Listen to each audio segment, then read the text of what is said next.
नमस्कार, मैं नवीन राजवाल खबर 24 जो आपका स्वागत है। बुलेटिन की शुरुआत करते हैं राजस्थान की खबरों के साथ। अलवर के अकबरपुर थाना क्षेत्र इलाके के निर्बमपुरा गांव के एक सरकारी टीचर के सुसाइड का मामला सामने आया है। टीचर ने अपने घर में 100 मीटर दूर 3 साइड के बाहर में फांसी लगाकर मौत को गले लगा लिया। उनके शव के पास 4 पेज का सुसाइड नोट मिला है, जिसमें स्कूल के टीचरों, प्रिंसिपल समेत कई टीचरों पर मेंटल टॉर्चर का आरोप लगाया गया। मामले को लेकर बेटे ने बताया कि उसके पिता टीचर बदन लाल 59 वर्षीय जिले के निर्बमपुरा गांव में राजकीय उच्च माध्यमिक विद्यालय डेडलावास के सरकारी टीचर के तौर पर काम कर रहे थे। वह 5 महीने में रिटायर होने वाले थे। कोरोना से वह काफ़ी बीमार रहने लगे थे, जिसके कारण उनका इलाज चल रहा था। उनकी रिटायरमेंट 5 महीने बाद होनी थी, जिसके लिए कागजी कार्रवाई करनी थी।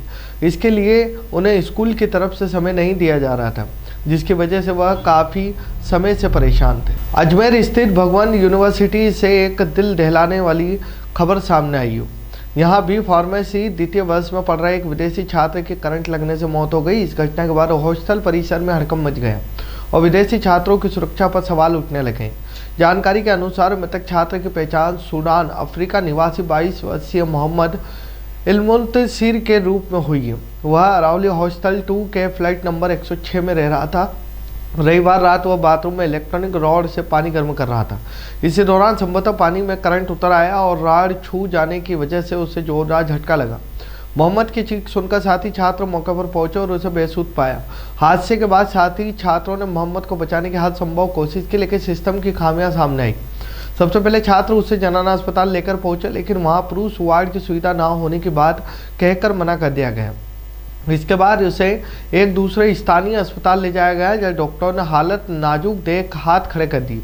अंत में JLN अस्पताल ले जाया गया, जहां जांच के बाद डॉक्टरों ने उसे मृत घोषित कर दिया। चित्तौड़गढ़ जिले के कपासन कस्बे में कल देर रात यानी सोमवार को एक फैक्ट्री में आग लग गई। यह घटना रिको इंडस्ट्रियल एरिया में हुई है, जहां कल रात एक पेंट बनाने वाली फैक्ट्री के केमिकल टैंक में जोरदार धमाका होने से अफरा तफरी मच गई। धमाका इतना जोरदार था कि इसकी आवाज़ 5 किलोमीटर दूर तक सुनाई दी गई। साथ ही फैक्ट्री की छत पर लगा 3 शेड उड़ गया और आसमान में आग की ऊंची लपटें दिखाई देने लगी। मिली जानकारी के मुताबिक घटना सोमवार देर रात की है, जब कपासन इंडस्ट्रियल एरिया में मेहरून नाम के कलर फैक्ट्री के केमिकल टैंक में अचानक ब्लास्ट हुआ। देखते ही देखते फैक्ट्री में भीषण आग लग गई और आसमान में धुएं का गुब्बार उठने लगा। यह धमाका इतना तेज था कि आसपास के लोग डर गए। घटना की सूचना तुरंत पुलिस और प्रशासनिक अधिकारियों को दी गई। घटना की सूचना मिलते ही विधायक अर्जुन लाल जिनकर, कलेक्टर आलोक रंजन और पुलिस अधीक्षक दल बल के साथ मौके पर पहुंचे। प्रशासन ने तत्परता दिखाते हुए नगरपालिका समेत आसपास के क्षेत्रों से दमकल की गाड़ियां बुलाई। क्योंकि फैक्ट्री में भारी मात्रा में केमिकल था, इसलिए आग पर काबू पाने में काफ़ी चुनौतियां आई। मौके पर मौजूद दमकल कर्मियों के अनुसार मुख्य ब्लास्ट के बाद भी रह रहकर छोटे धमाके होते रहे। आखिरकार पुलिस और फायर ब्रिगेड की घंटों की संयुक्त मशक्कत के बाद आग बुझाई जा सकी। धौलपुर जिले से एक बेहद चौंकाने वाला मामला सामने आया है। बाड़ी विधानसभा क्षेत्र के विधायक जसवंत सिंह गुजर जब अपनी फरियादी लेकर बसई तंग थाने पहुंचे, तो वहां का नज़ारा देखकर उनके पैरों तले जमीन खिसक गई। विधायक जसवंत सिंह गुजर क्षेत्र में बन रही नई सड़क के काम में आ रही बाधाओं की शिकायत करने थाने पहुंचे थे, लेकिन जैसे ही उन्होंने परिसर में कदम रखा, वहां एक भी पुलिसकर्मी मौजूद नहीं था। पहरेदार से लेकर हेड मोहरियन तक पुलिस चौकी खाली पड़ी थी।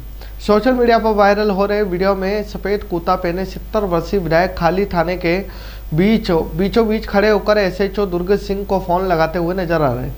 उन्होंने फ़ोन पर तल्ख अंदाज में कहा कि हम तुम्हारे थाने में आए, ऐसा तो मैंने पूरे राज्य में नहीं देखा कि थाने में एक सिंगल आदमी भी मौजूद नहीं है। कोई एक आदमी तो होता, ना हेड है ना कोई और मैं थाने के अंदर से बात कर रहा हूँ। 12 जिले में पिछले दिनों से गौवंश की मौत को लेकर जारी तनाव अब पूरी तरह शांत हो गया है। सोमवार को शहरबंदी के दौरान लाठीचार्ज ने माहौल को बेहद तनावपूर्ण बना दिया है, लेकिन देर रात मुख्यमंत्री भजन लाल शर्मा के दखल और स्थानीय जनप्रतिनिधियों की मध्यस्थता के बाद प्रशासन और गौ सेवकों के बीच सहमति बनी। पूरा विवाद 6 फरवरी को शुरू हुआ था, जब जिले में कुछ गौवंश मृत अवस्था में मिले थे। गौ सेवकों का आरोप था कि गौवंश की बेकदरी की जा रही है, उनकी मौत की निष्पक्ष जांच नहीं हो रही। इसी विरोध में सोमवार को 12 शहर बंद का आह्वान किया गया था। दोपहर तक बंद शांतिपूर्ण रहा, लेकिन प्रताप चौक पर प्रदर्शनकारियों और पुलिस के बीच टकराव होने पर पुलिस ने लाठीचार्ज कर दिया, जिसमें कुछ राहगीर और बच्चे भी चोटिल हुए। राजस्थान में शिक्षा व्यवस्था में बड़ा बदलाव करते हुए सरकार ने 5वीं और 8वीं कक्षा की ऑटोमेटिक प्रमोशन सिस्टम को समाप्त करने का निर्णय लिया है। अब इन कक्षाओं में छात्रों को अगली कक्षा में प्रमोट होने के लिए न्यूनतम अंक प्राप्त करना अनिवार्य होगा। यदि कोई विद्यार्थी निर्धारित न्यूनतम अंक नहीं ला पाता है तो उसे फेल माना जाएगा। जानकारी के अनुसार यह निर्णय राज्य में लर्निंग आउटकम सुधारने और ड्राफ्ट आउट कम करने के उद्देश्य से लिया गया है। शिक्षा विभाग का मानना है कि बिना परीक्षा पास किए प्रमोशन मिलने से बच्चों की पढ़ाई के प्रति गंभीरता कम हो रही थी, जिससे आगे की कक्षाओं में छात्रों को कठिनाई होती थी। नए नियमों के तहत यह कोई विद्यार्थी न्यूनतम अंक प्राप्त नहीं कर पाता है तो सुधार के लिए 45 दिनों के भीतर दोबारा परीक्षा देने का मौका दिया जाएगा।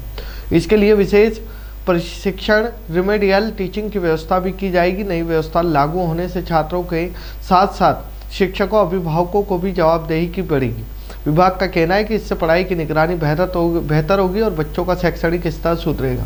शिक्षा विभाग के अनुसार इस बदलाव का मुख्य उद्देश्य छात्रों को पढ़ाई के प्रति गंभीर बनाना, उनकी क्षमता बढ़ाना और शिक्षा की गुणवत्ता में सुधार करना है। राजस्थान के प्रसिद्ध हास्य कवि शिक्षक केशवदेव मारवाड़ी की सड़क हादसे में मौत हो गई। यह हादसा सोमवार रात करीब 2 बजे रिंगस के मिल तिराहे पर हुआ, जो खाटू श्याम जी के रास्ते में पड़ता है। शुरुआती जानकारी के अनुसार नींद की झपकी आने से उनकी कार सड़क किनारे खड़े ट्रक से जा भिड़ी, जिससे मौके पर ही मौत हो गई। पुलिस के अनुसार केशवदेव मारवाड़ी अपनी पत्नी चंदा प्रजापत के साथ शादी समारोह से वापस जयपुर लौट रहे थे। हादसा इतना भीषण था कि कार के अगले हिस्से के परकच्चे उड़ गए, लेकिन उनकी पत्नी को ज़्यादा चोट नहीं आई। सूचना मिलते ही पुलिस मौके पर पहुंची और कवि के शव को रिंगस के राजकीय उप जिला अस्पताल की मोर्चरी में रखवाया गया। मृतक केशवदेव मारवाड़ी वर्तमान में जयपुर के झोटवाड़ा स्थित एक सरकारी स्कूल में शिक्षक के रूप में कार्यरत थे। वे अपनी हास्य कविताओं और पंची प्रस्तुतियां के लिए प्रदेश सहित देश भर में जाने जाते थे। केशवदेव 6 भाइयों में तीसरे नंबर पर थे। उनके भाई देगाराम प्रजापत ने बताया कि घर में सबके लाडले थे, सबको हंसा कर लौट पोट कर देते। खबरों में फिलहाल इतना ही। फिर मुलाकात होगी नई खबरों के साथ, तब तक बने रहिए खबर 24 न्यूज के साथ।